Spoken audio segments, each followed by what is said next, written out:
Dieu, maître et créateur de l'univers, tu t'es montré non seulement plein d'amour, mais plein de patience. Toujours il était ainsi. Il l'est et le sera, secourable, bon, sans colère, véridique.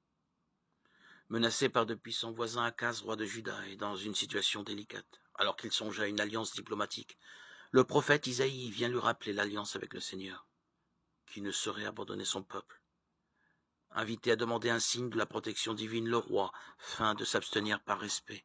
En fait, pour éviter de subordonner au ciel son pouvoir terrestre. Alors, le signe est imposé. Mais c'est un signe paradoxal. Dans un contexte de guerre, c'est l'annonce de la naissance d'un enfant, évidemment incapable d'exploits militaires.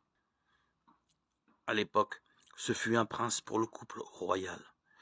Mais la tradition juive, puis chrétienne, y ont vu un personnage bien plus éminent. Son nom est une promesse. Emmanuel. Dieu avec nous.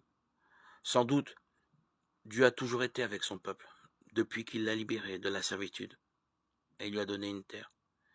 Mais avec les temps nouveaux, Dieu est avec nous, en devenant l'un de nous. Son propre fils prend chair dans le ventre d'une femme, comme chacun de nous. La naissance virginale est le signe de l'intervention de l'esprit, mais c'est bien au sein d'une famille humaine ordinaire que Jésus grandira, rempli de foi et d'humilité. Marie puis Joseph n'ont pas besoin d'un signe pour accueillir le projet d'amour de Dieu et y collaborer par toute leur vie. C'est avec eux et grâce à eux que Dieu avec nous devient possible.